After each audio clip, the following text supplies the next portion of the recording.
Okay, today we're talking about one of my BFFs from grade school, and that is Bobby Soul. So, Bobby, this was so funny. Just so for those of you who don't know, there were three things about me, right? I was boy crazy. Okay, y'all don't know that now.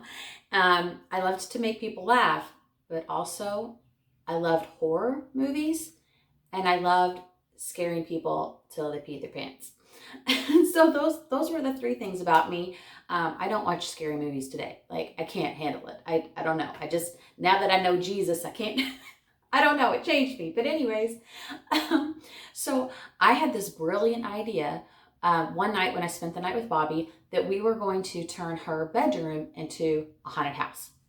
And so she had like I think it was like a cassette tape of like sounds from a haunted house or some kind of like it was music from all the scary movies or so. I don't know, but I just remember we had turned on like some creepy music and we had put things over the lampshades or somehow we made our room darker but you could still see a little bit. And then as you would walk in, we had like some creepy things that you would walk in this way and then go around and we had like creepy things to look at. And I remember Bobby had this old cradle and this huge, very, very, very creepy baby doll. I mean, it was scary looking. And so I was like, okay, I know what we're gonna do. So I took this baby doll and put it in the cradle and I tied yarn around its neck and so that like the head would move, right?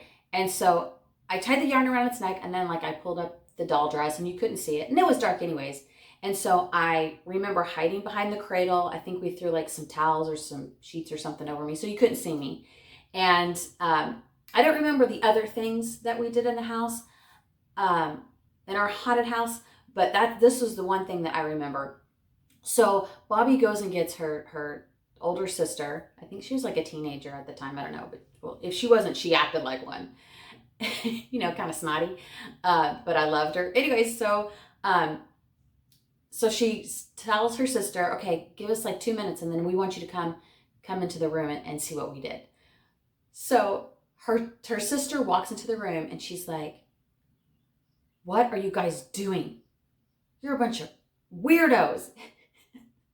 And then she walks up and she sees the baby doll. She can't see me, but she sees the baby doll and she's like, that doll is creepy or something. She said something like that. I don't remember her exact words, but she said something about the doll. And so that's my cue, right? So I tug on that string and the doll's head goes.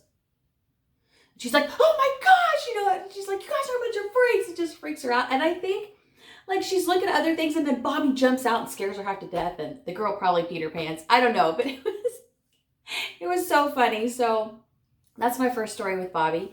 My second story is when Bobby and I got in trouble at Deem Lake.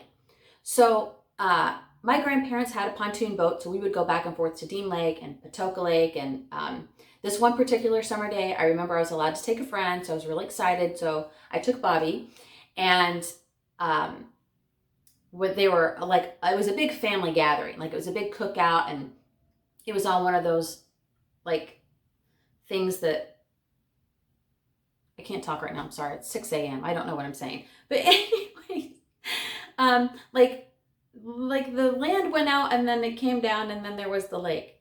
Sorry, that's a terrible description. It's just, I didn't sleep well last night. You know what I'm saying. So you could go down and there was the water. And so we had a picnic table right up here where that land came out. And there were all these like beer bottles because my family, they're like big drinkers. And so I was like, Bobby, I've got an idea. So I grab all these beer bottles when no one's watching, right? And I asked my mom for some pen and paper. Of course, she had it in her big chunky purse. She's, always had pen and paper.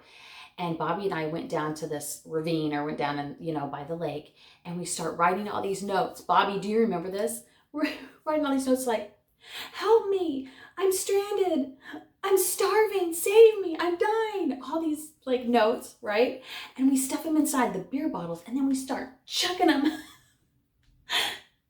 across like into the lake. And then, we kind of forgot about it and went on and started playing. And then my dad sees this and just starts screaming some obscenities, and we got in trouble. I don't remember what happened. I think I would have gotten in more trouble had Bobby not been there to kind of soften the blow, I think. But anyways, those are the two of the stories that I remember. And then I've got another one. It's about Bobby's slumber party where Trisha Metzger got hurt. But that's another video. So anyways, I hope you like these stories. You tigers have a great week, and I'll see you in the next one.